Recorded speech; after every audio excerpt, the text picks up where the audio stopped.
മഴ തോരും മുൻപിലെ വീക്കെൻഡ് പ്രൊമോയിലേക്ക് ഏവർക്കും സ്വാഗതം. ഈ പ്രൊമോ ഇഷ്ടപ്പെടുവാണെങ്കിൽ സബ്സ്ക്രൈബ് ചെയ്യണേ, അതുപോലെ തന്നെ ലൈക്ക് ചെയ്യാനും ഹൈപ്പ് ചെയ്യാനും മറക്കല്ലേ. അങ്ങനെ പെയ്യാതെ കിടക്കുന്ന അലീനയുടെ മുറിയിലേക്ക് വൈജ വരികയാണ്. വൈജയെ കാണുമ്പം അലീന ഒന്ന് ഞെട്ടുന്നുണ്ട്, അങ്ങനെ ചാടി എണീക്കുന്നുണ്ട്. അപ്പം വൈജയെ കാണുമ്പോൾ അലീന ചിരിക്കുന്നുണ്ട്. നിനക്ക് ചിരിയൊക്കെ വരും എന്നെ കാണുമ്പോൾ, എനിക്കങ്ങനല്ല, നിന്നെ കാണുമ്പോൾ എൻ്റെ മനസ്സമാധാനമാണ് പോകുന്നേ എന്ന് വൈജ പറയുന്നുണ്ട്.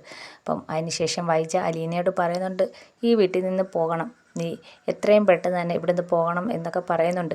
അപ്പോൾ ഇതൊക്കെ കേൾക്കുമ്പം അലീനയ്ക്ക് നല്ല വിഷമം വരുന്നുണ്ട്. അലീനയാണെങ്കിൽ വൈജയെടുത്ത് പറയുന്നുണ്ട്, ഞാൻ പോകാം, പക്ഷേ എന്നെ തിരക്കി ഒരിക്കലും ആരും വരല്ലേ, പിന്നെ മാഡത്തിന് എന്നെ കാണണമെന്നോ എന്നെ തിരക്കി വരാനോ നിൽക്കല്ലേ എന്ന് പറയുന്നുണ്ട്.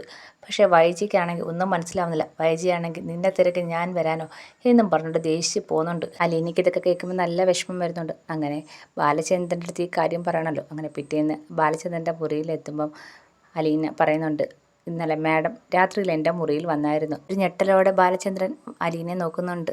എന്തിനാ വന്നതെന്ന് ചോദിക്കുന്നുണ്ട്. അത് മാഡത്തിൻ്റെ ആവശ്യം, ഞാൻ ഈ വീട്ടിൽ നിന്ന് പോകണമെന്നാണ്. ഞാൻ ഇവിടുന്ന് പോട്ടെ അച്ഛാ, അതല്ലേ എല്ലാവർക്കും നല്ലത്. മാഡം പറയുന്നത് ഞാൻ ഈ വീട്ടിൽ നിന്ന് പോയാൽ പ്രശ്നങ്ങളെല്ലാം തീരുമെന്ന്. അപ്പം ഞാൻ ഈ വീട്ടിൽ നിന്ന് പോട്ടെ അച്ഛാ എന്ന് പറയുകയാണ്. അപ്പോൾ ബാലചന്ദ്രൻ പറയാണ്, അത് നിൻ്റെ തെറ്റായ ധാരണയാണ്. നീ ഈ വീട്ടിൽ നിന്ന് പോയാൽ ഇപ്പോൾ കൂട്ടിവെച്ച ഈ കുടുംബം ഉണ്ടല്ലോ, പെട്ടെന്ന് ശിഥിലമായി പോകുമെന്ന് പറയുകയാണ്. ഇത് കേൾക്കുമ്പോഴത്തേക്ക് അലീനയ്ക്ക് നല്ല വിഷമം വരുന്നുണ്ട്. നീ ഈ വീട്ടിൽ നിന്ന് പോയാൽ അതോടെ ഈ കുടുംബം തീർന്നെന്ന് പറയാണ്. അപ്പം അലീന ആകപ്പാടെ ധർമ്മസങ്കടത്തിൽ ഇങ്ങനെ നിൽക്കുകയാണ്. അങ്ങനെ അടിപൊളി എപ്പിസോഡുകളാണ് ഇനി വരാനിരിക്കുന്നത്. പ്രമോ ഇഷ്ടപ്പെടുവാണെങ്കിൽ സബ്സ്ക്രൈബ് ചെയ്യണേ.